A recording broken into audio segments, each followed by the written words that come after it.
Is there any hope for the future? What do you think? Is there any hope for the future? Yes? Yes. Or not? No. Depends the point of view. If we think about, well, we're going to see some pictures and analyze some information to get to a conclusion. Hope for the future. If we think about our planet, it doesn't matter if we think about creation or evolution. Thinking about millions of years, or if we believe in the Bible, 6,000 years. The fact is, we human beings have changed the planet so much during the last century. It was one planet 100 or 150 years ago, and every 10 years, every 5 years, every year, the planet is different. Changed by human beings. Well, one of the reasons is the extreme fast growth of the population.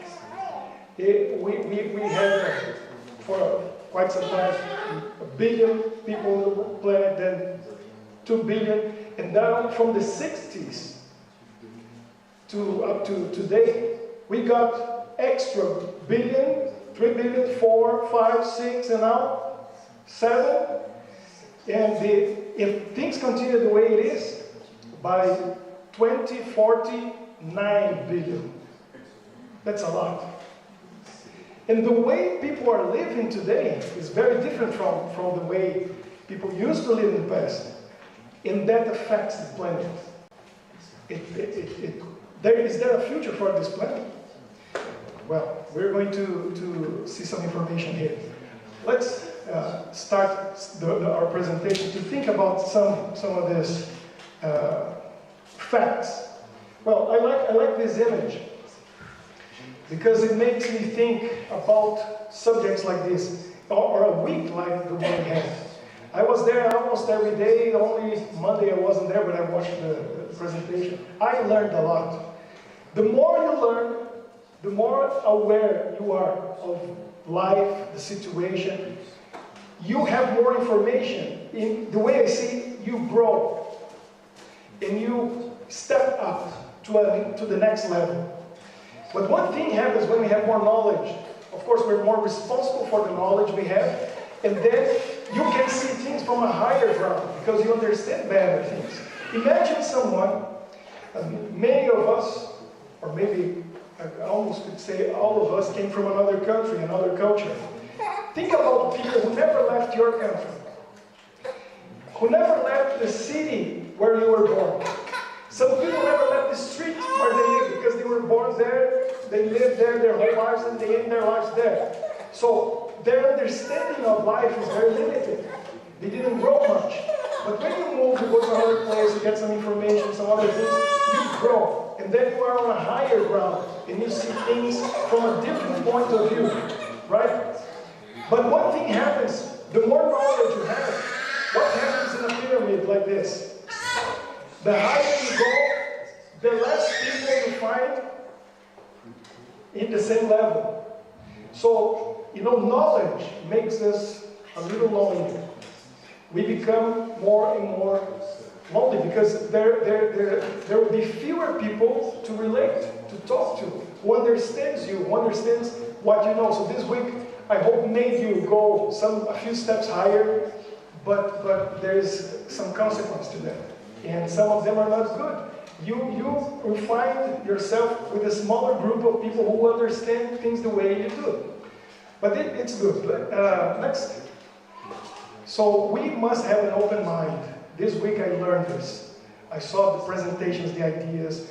We need to open our mind to learn different things, different points of view, get some new information. If we don't have that, well, let's think about our planet. Let's keep going. It's going to be fast. It's an amazing planet, no doubt. If you travel around and you see places, there's so much life on the planet we were born. If it's creation or evolution, doesn't matter. It's a miracle.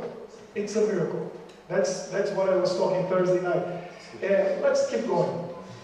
So it doesn't matter if it's a desert, if it's dry, it's beautiful. There's some beauty there. Okay, go on. If it's, you know, a place, the opposite, you know, very wet place, we see rivers and the ocean, beach and the waterfalls. It's fantastic.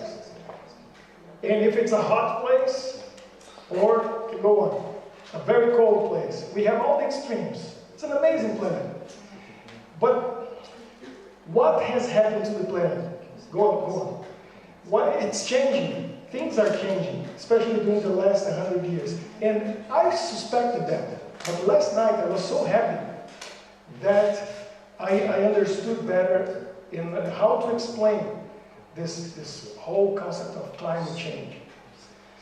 And some people, some politicians, they have some reasons to talk about this and the way they present. So I was so happy. I was looking forward to the last night's presentation to understand. If you haven't been there, watch later the video and get some information from the scientists, because we must know, especially when the laws are being decided and we have to vote or we have to express our opinion, what's really happening to the planet.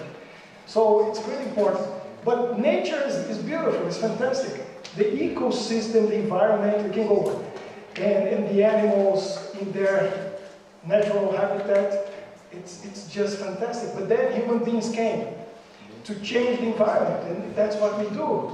It could be in Africa, and then we start with our animals, our small village, and the ecosystem changes. Life changes. And we travel from one place to the other, we use animals, and interesting that up to 100 years ago, everybody who had to move from one place to another had to use some kind of animal transportation. Let's go. One more. Yes, and then agriculture. We need food. So think about in the past. For people to eat, well, everybody lived on a farm, they planted their own food, and they ate from their farm. But now massive production starts because we have to feed people who are too lazy to grow their own food. Right? I don't know how to explain this, but the fact is, we don't grow our own food anymore. And this is kind of a problem. When we were in Japan, we went there in 2011. A few weeks before we went there, you know about the huge earthquake that happened there, the tsunami. And people have no access to their survival because we are connected to a system. To survive, you have to pay. You don't grow your own food. You don't have water that comes from a well in your backyard. So what happened? Because of the tsunami and all of that, the supermarkets were not, because actually smaller earthquakes came later, the trucks were not able to bring the goods, the food and stuff to the supermarket. So people had no water. And even from the faucet at home, tap water, because the pipes broke. So how to survive?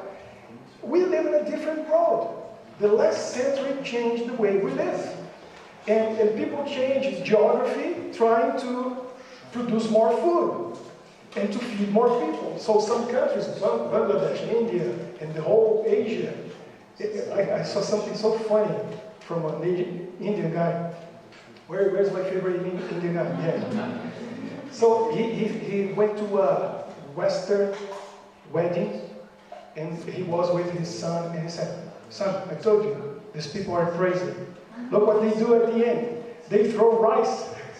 How can they do that? Because of course, for Asian people, rice is, throwing food. That's crazy. So, but that's, you see, human beings are always trying to find a way, thank you, to mass production, and that changes our planet. And then we talk about the cities. Think about the future. People moving from the countryside to the cities. And then tall buildings. It's interesting. I lived for 8 years in the US. Americans do not like buildings, tall buildings. Exception, New York. But then you have big cities, and have Chicago, and then you have Los Angeles, but just downtown you have the tall buildings. I was in Maryland, you know, I lived for 3.5 years in the second largest city of the state. There was no building at all. You know, the tallest building probably was our church. It had a bell at the top. Because they think about safety. You go to my city in Brazil, you see the plane is coming down, you see São Paulo, and you think the Amazon forest, and then you see stone forest. Buildings and buildings and buildings, people don't care. They're not afraid of living on the 20th, 30th floor. You have thousands of buildings. And that's the tendency. People are leaving the country. When I was a boy during the 80s, they always talked about the 4 largest cities in the world. And they were my city, São Paulo, New York, Mexico City, and Tokyo. Because they were the only ones with over 20 million people. That's a lot. But today, what is the biggest city in Nigeria? I think Nigeria, what is the city? People. How many people live there, you know? We have more than 15, 20 cities in the world with 15 million, 20 million people. What's happening? People are leaving the countryside and going into the big cities. And that changes a lot. Buildings so beautiful with the tinted glass. So the lights must be on all the time. Those office buildings, and you're working and light doesn't come in, so you have your own air conditioning system and heating and lights. It's a different kind of life than 100 years ago. Things are changing, and they keep building tall buildings, and it goes on and on and on. And that's how humanity wants to live now. In the rocky island, Manhattan, people want to live like this. And it changes completely the planet. This country, United States, we see what happened there. Think about this. 100 years ago, or even less, 80% of the population lived in the countryside. They were farmers. 80% of the population.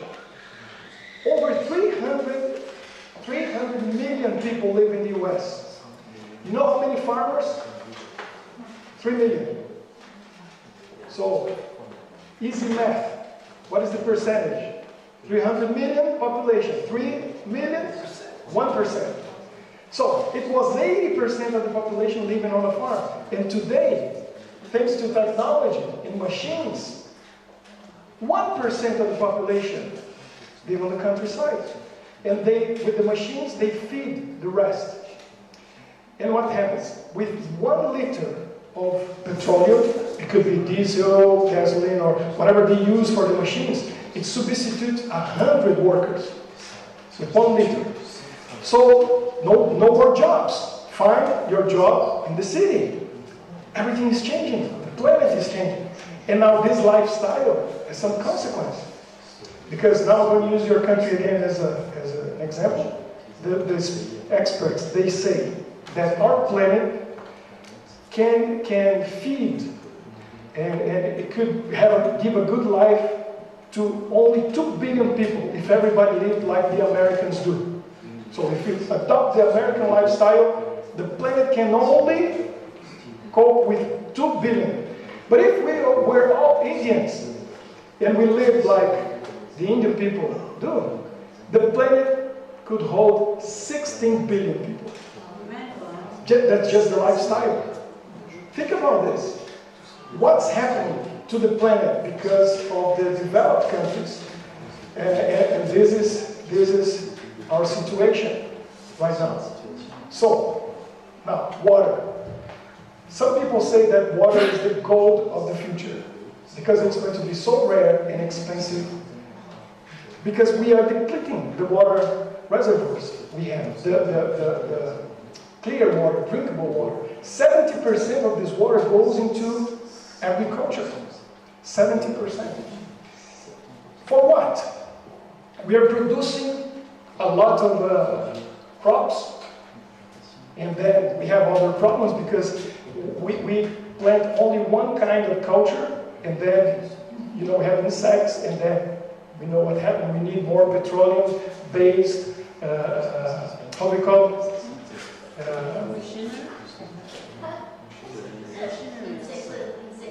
Insecticides, or that makes our food very tasty, right? It comes with a special flavor. Yeah, that's how we live nowadays, and this is happening. Well, I have my Spanish friends here. This is in Spain. What they do? We have a desert. Doesn't matter. We cover with plastic a huge greenhouse, and they produce a lot of food there. But that changed the environment. Can you imagine how many animals had to leave this area? And where the water comes from in the desert? So it's interesting what's happening. Human beings, because of technology and the growth of population, we are changing the planet in a way that never happened before. 100 years ago, it was another planet. And look what we are able to do. That's what we do. Look at this. Can you guess from this picture? What is this picture about? No idea. When you look from far, you can't see. It's a kind of farm in the West. Look at that. What is it? Cattle. Yes. Look at that. All the cattle, they never see one leaf of grass. They'll never see the color green in their lives, because that's how they are raised now. That's the kind of farms we have for them. And what do they eat? Protein, to make more protein. But the cattle used to eat grass and process. And the meat was different. But now, the 70% I told about the water, clear water, goes into agriculture. And then we're producing what? Wheat and corn and soy to make what? It's becoming meat. That's it. 90% of the soy of my country, Brazil produces a lot, goes into cattle feed. It turns into meat, because meat gives more money. And that's exported to Russia and some other countries. That's what happens. So we are changing the world, we're changing the planet, and there's a huge consequence. In some big cities, we have this beautiful sunset and sunrise, right? With the beautiful color, you see? It's amazing, you know, that beautiful pollution. And lights. How about electricity, energy? How much we are using, and at what cost? It was interesting last night thinking about the moral side of this, spending so much money. And I was telling you about transportation. 100 years ago or more, everybody had a horse. And that's how they moved. And then they started with something else. And we have some people here that work in this area, right? So you know the numbers more than me. But this picture really made me think about, wow, that's a parking lot of a factory. How many thousands of cars are sold and bought every year? And I don't know how is the tax here on new vehicles. But in my country, it gets up to 50 to 60%. So, of course, they're going to, the government will say, let's produce more cars. We make money out of this. So, can you count? Yeah, really can, because tell me how many. That's what's happening. Wow, minerals. We are depleting our reservoirs.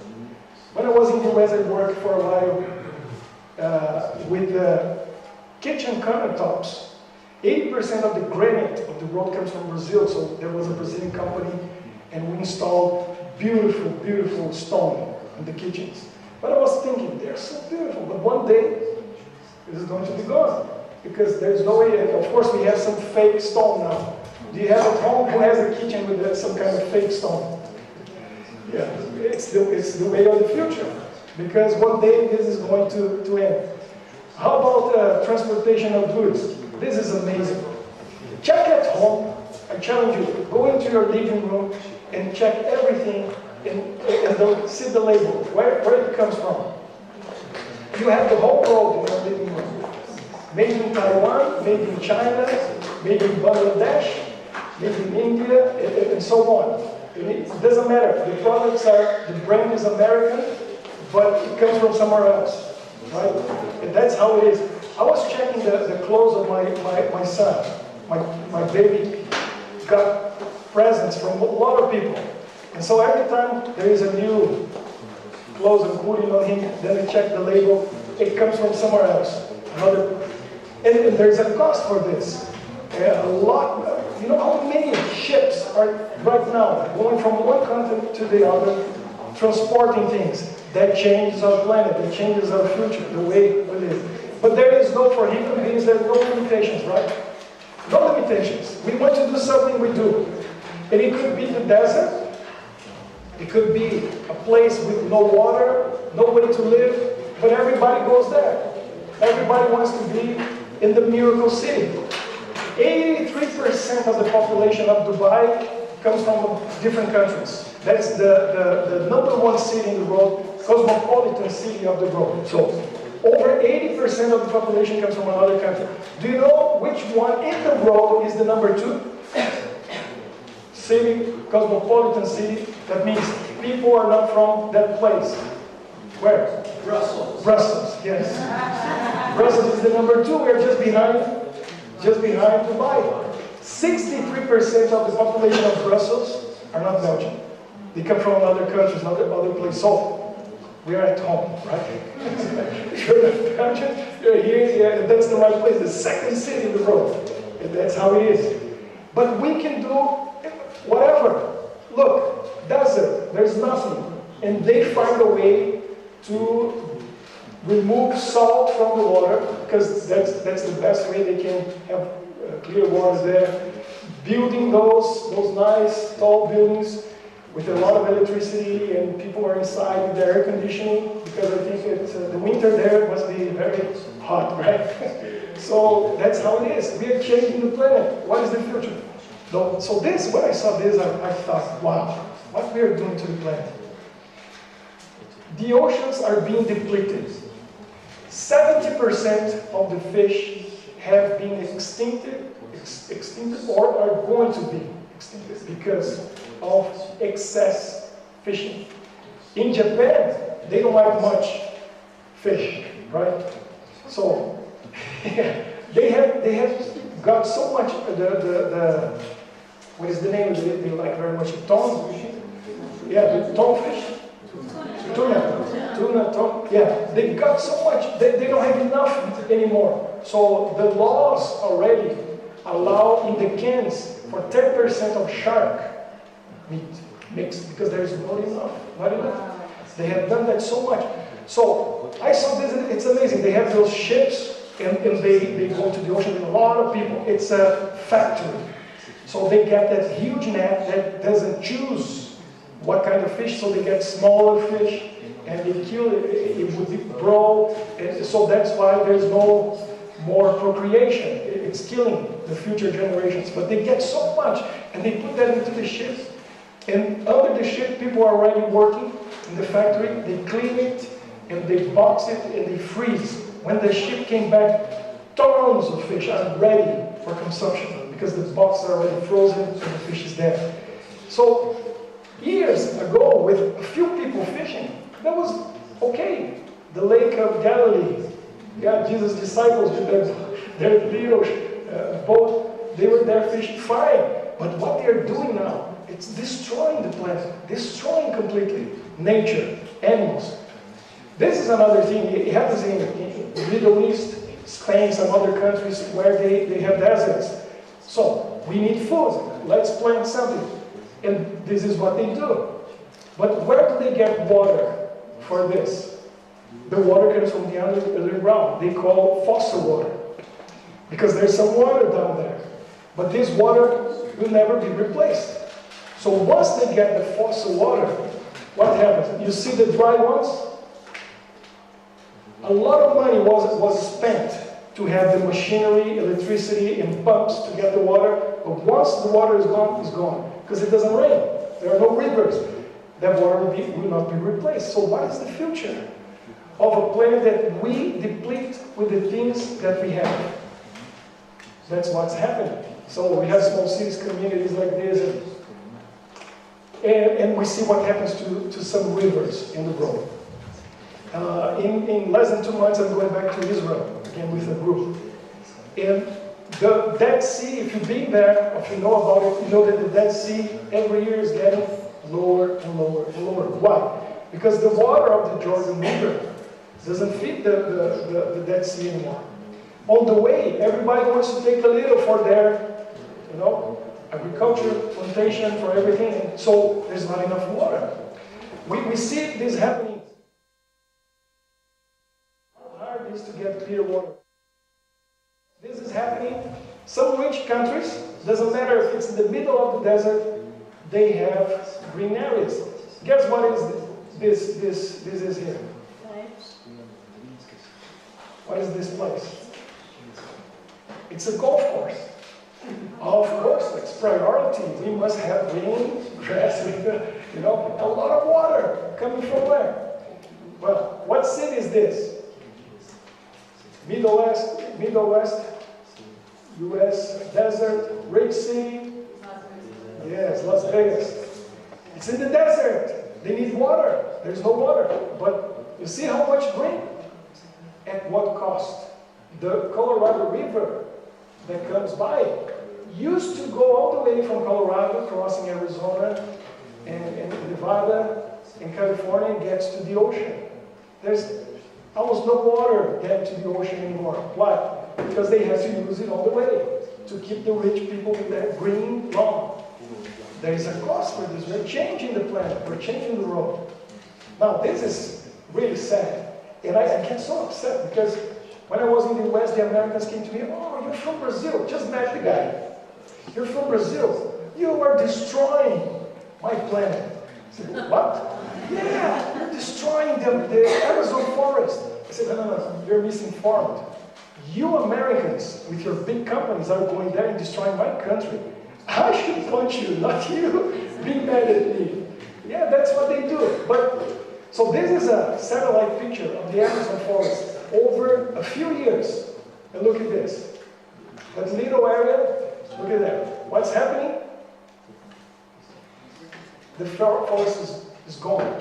They're removing, I don't know how many thousand square kilometers of the forest. To do what? Why? Of course, they sell the wood, but they are not replanting. Well, this area will turn into an agriculture area with soy, corn, wheat, to become what? Yeah, they're going to feed animals with that because that's what makes money today in the world. And that's what happens. So the forests are being destroyed, and some parts of the world, one beautiful island in the Pacific, Borneo, country, used to be a forest, the whole country, and now it's completely destroyed. Why? Because of money. They want to, replace the forest by, we can see here, the only way to see this would be turning off the lights.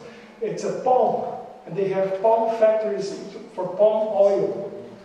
And that's it, one culture, only one, planting one kind of trees. The whole island, the whole country lost the diversity, biodiversity.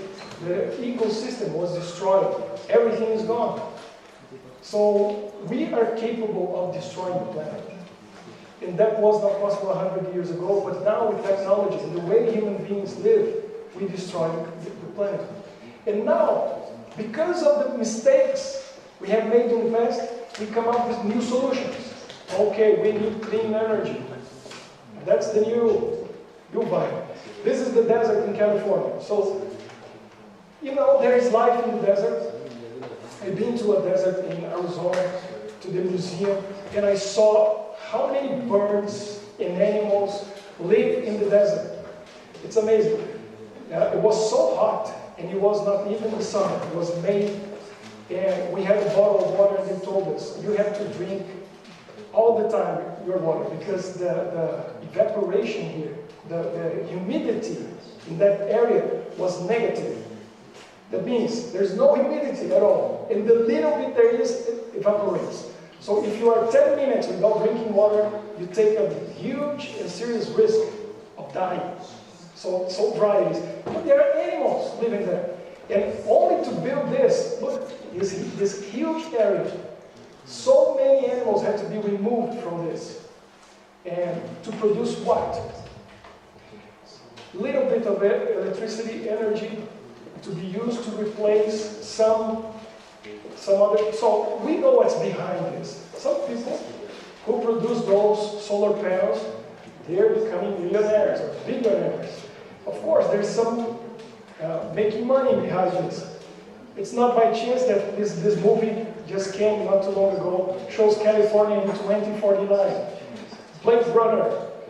And this is California in the future. So the beginning of the movie shows this, all covered with solar panels everywhere. So there's no place to plant our food. We have to produce energy. And now, scientists are discovering that this is a waste of money. It's not going to solve problems because it takes a lot of room. You have to move animals. There's an area we can never plant again. While they realize that with a square, a cube like this, of plutonium, you have enough electricity you need for 1 year. So think about the size and what's happening. So many countries in Europe are going back to the nuclear energy. It's crazy. So the human solution for our problems is no solution at all. What's happening? Everywhere we see. But they realize it's not working because we cannot control wind, we cannot control the sun, it's not reliable, and people want they want to switch on and the light must be there. So, what's happening? And there are some side effects of everything. Every human solution, they try. There's something that happens they didn't count on. For example, have you heard about this? Those windmills that produce energy, they're killing thousands and thousands of birds. So, but not the small birds, the big birds, eagles, hawks, falcons, they're killing so many, they're afraid some of them could be extinct. So think about this, we're doing something nice and thinking, wow, clean energy, this is going to save the planet. And by doing that, we destroy the planet. So human beings, trying to come up with solutions to solve our problems, we create more problems.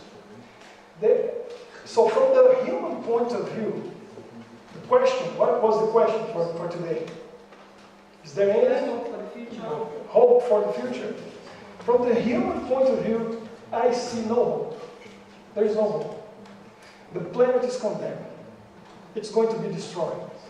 We went so far in some things, there is no coming back. There is no way to solve the problems. And every time we try to solve a problem, we create another one. So, what is the hope for the future? Scientists say we are destroying the planet. And the Bible says the planet will be destroyed. So, what is the hope for the future? There is no hope. There is no hope. This planet will be destroyed. But as a Christian, I believe that God created the planet. And He is in control. He is not going to allow human beings destroy His planet. Before that happens, the Bible says that He's coming, and He's going to say, it's my planet, you can't destroy it. You know who has the authority to destroy it? He's going to say, me, I destroyed it. Look at that. It's amazing, but that's what God will do. You can't destroy the planet. I destroy it because I'm going to make it again. I'm going to renew it. So now there is a problem because the planet is being destroyed. And there is no way to save the planet. If you went during this week and heard Johan, you realize that, it's stupid. Last night, I was amazed at the numbers, the cost of trying to save the planet, and it's not going to make any difference. Billions of euros spent, but it's not going to save the planet. So it's going to be destroyed. Now, there is a moral side in all of this. And he said something about this. It's a decision each one has to make. Because you're going to participate or not in this process. I made the mistake of marrying a biologist. I don't know if it was a mistake. But I learned a lot from her. When she was studying, when we met, she was studying at college. And she would say, wow, it's amazing, these people talking about saving the planet, ecology and all of that for the future generation. But as Christians, should we think about saving the planet or not? Well, God will destroy it anyway, so let's help Him and start it earlier, right? Let's destroy it. Why do I have to save the planet? There will be no planet for future generation anyway. God will destroy it. But who has the right to destroy it? Do you have the right to destroy it? No, only Him. He has the right because it's His planet, not ours. So I had to learn a lot of things. I had to learn to close the faucet while I'm brushing my teeth, while I'm shaving. I don't have to shave much, just a little, but shorter showers because I married a biologist who said, water, there's a price for this, and it's not, infinite. There's a limitation, so short showers. But why as a Christian? So there is a Bible verse that changed my life. It was, I don't think it's anymore, but it was Michelle's favorite Bible verse for a long time. For a biologist, she liked that very much. It's in Revelation chapter 11, verse 18. I'm going to ask someone to read. Cedric is already with his text there in French, but somebody could read in English. I'd like you to come here with the microphone, or I don't know if we have another microphone. No. Can someone with the Bible come here and read Revelation 11:18?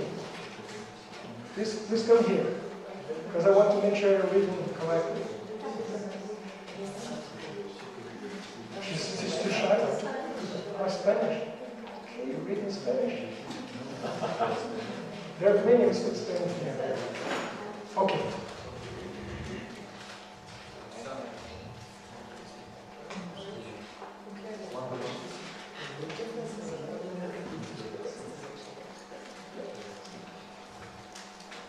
Nations were angry, and your wrath has come. The time has come for judging the dead, and for rewarding your servants, the prophets, and your people who revere your name, both great and small, and for destroying those who destroy the earth. Thank you. This is very serious. It says that the end is coming, the world will be destroyed, and God is coming to give the reward to the prophets, and those who persecuted the prophets will get their reward too. And it keeps saying, and at the end it says, when Jesus comes, second coming, and the planet will be destroyed, it says, He will destroy those who are destroying the earth. So, we saw how the earth is being destroyed, and for what reason. So we have to decide. The future, there is no hope here. The hope we have is the one that God has for us. Revelation 21, John says, I see new heavens, new earth. There will be a new earth. Wonderful, perfect. God will recreate. That's according to the Bible, the hope we have. But who is going to be there? So after this whole week in learning what I have learned, and I hope if you haven't been there, watch the videos later, try to get some information.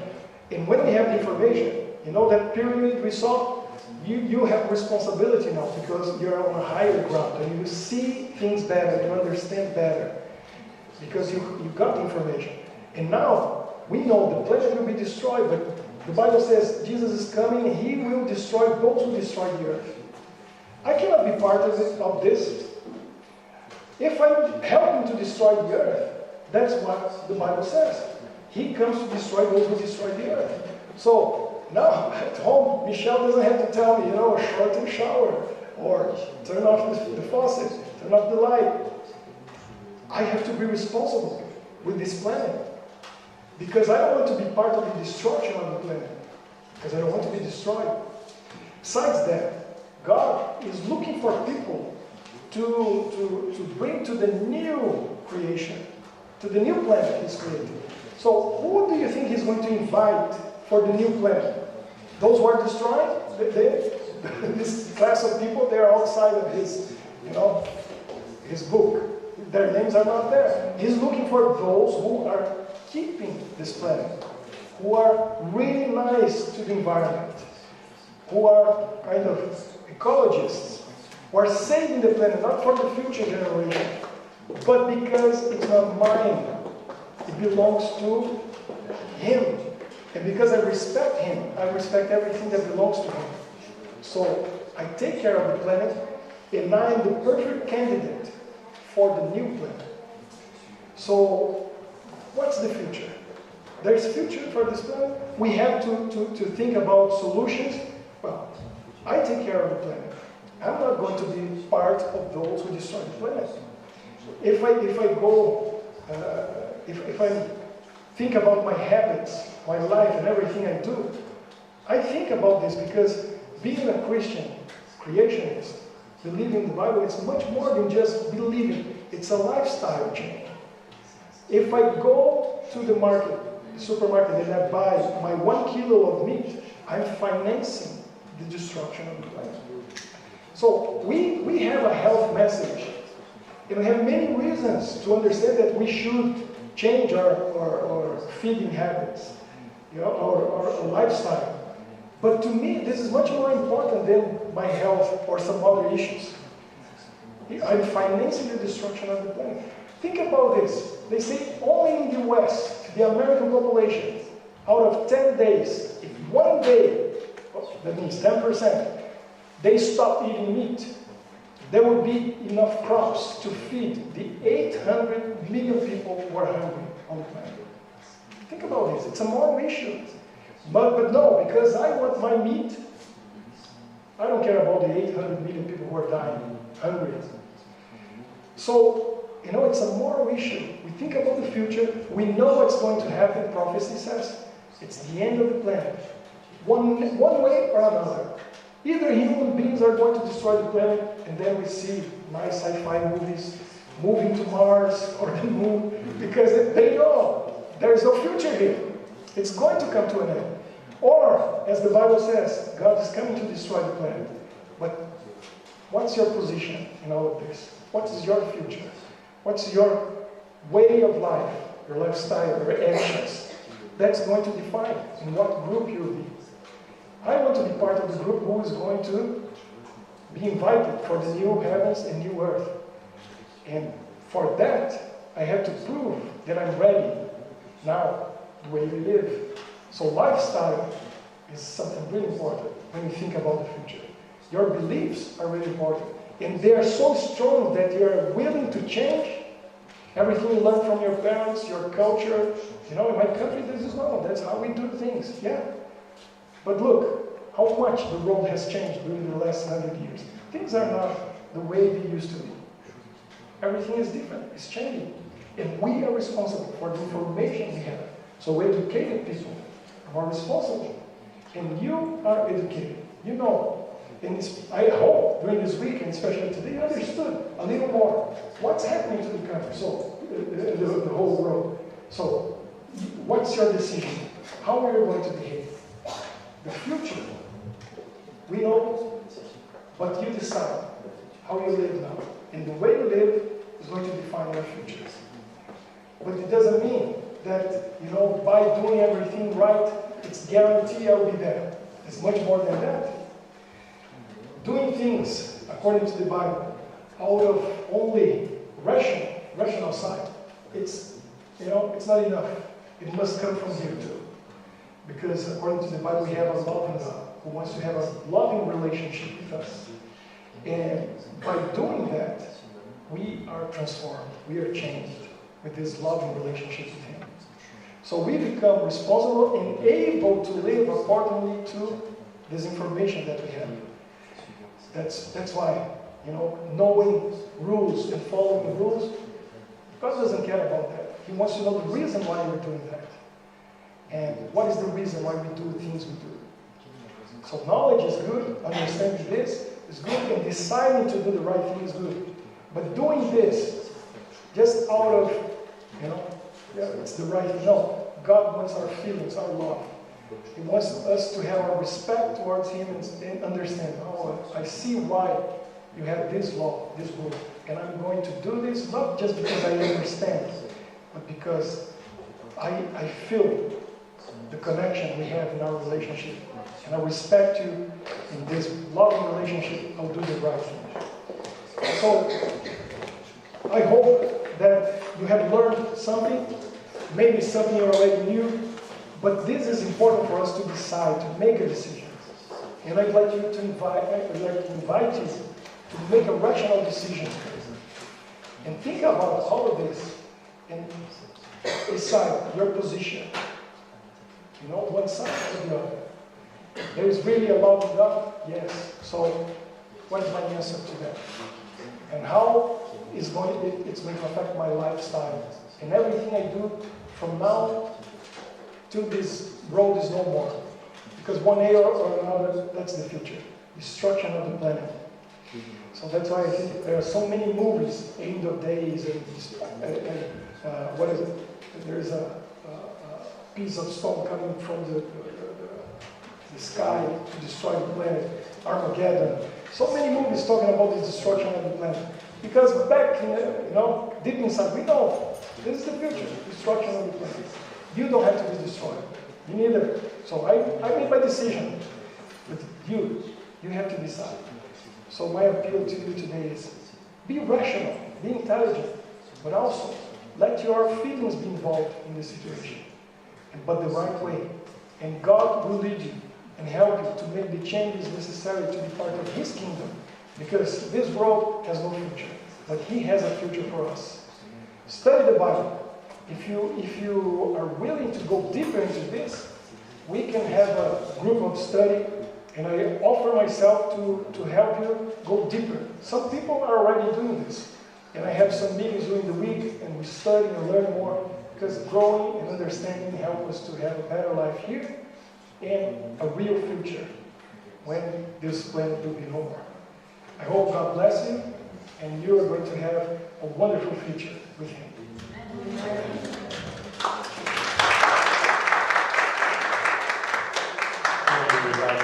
For bringing us this subject of hope and the future today. As well, thank you for supporting us through the week. Appreciate it. Let us still reflect about it, what we heard, while listening to another song from the Thirst for More group, and listen as well to the words they will be singing about some hope, some future, some dream they have to share with us.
Thank you.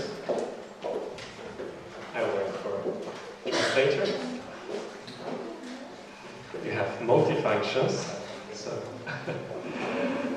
thank you very much for sharing the song, for sharing as well your dream about the future. Yeah, future, when it starts. When it comes to decision, it can start now. So, yeah. Maybe you remember that during our meetings, I promised something.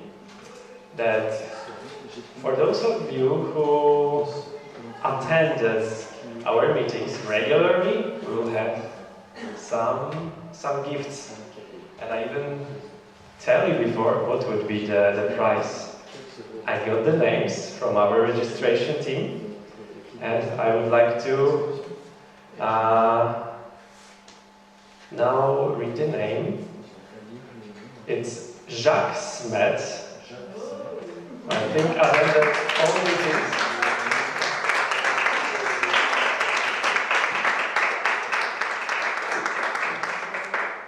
I would like to thank you on behalf of our team that you've been attending the meetings, and we have a gift for you. Please choose which book you would like to take with you today. One is in French. What is that? Okay, oui. Big applause once again for that.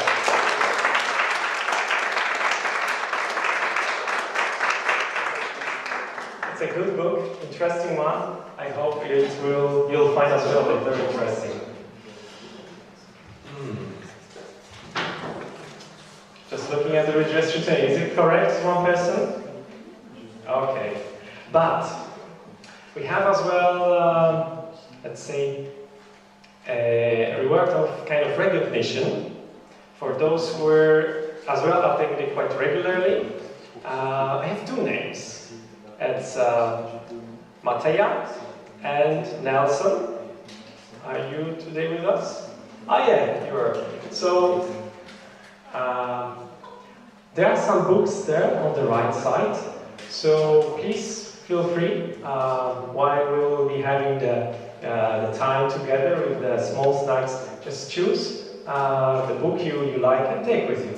So in this way we would like to as well acknowledge and your presence and your attendance as well. Big applause for Mateja and Nelson.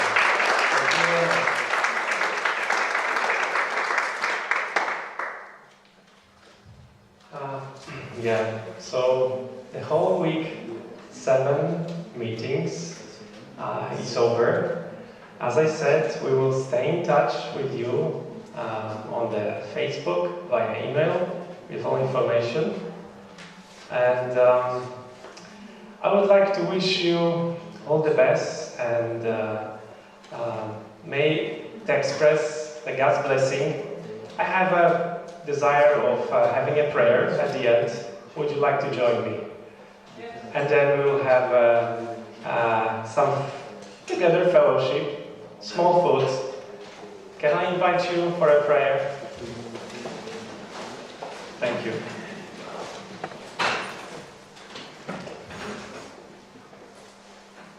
Dear Lord Heavenly Father, we would like to thank you for the whole week, and as well we would like to thank you for today. That we could spend some time and getting to new things about the creation, new things about you, new things about how we live, and new things about the future that brings us to some decisions. How do we live? What are the consequences? Dear Lord, I would like to ask you that you might lead us towards good decisions, that where we can have a bright future, that the future you want us to have. Because as we learn as well this week, you are the loving God, and you love us, and you want good for us, dear Lord. So Please, God, put us the desire in our hearts to get to know you more, through the Bible, and please give us the courage to make right decisions and not to look to our friends or the society. Sometimes it may be difficult that people will not understand that, but give us, Lord, the courage to stand for the right decisions and to stand for you. I pray this in the name of your Son, you gave out of love, that we might live. Amen. Amen. Thank you, and as well big applause for you, that you will be supporting through the whole week. As well, thank you from our team to our helpings that we got, that we could run this this series, and as well for the team that made this happen. Now I would like to invite you to have some food with us, and as well good rest of this day and the week. Thank you.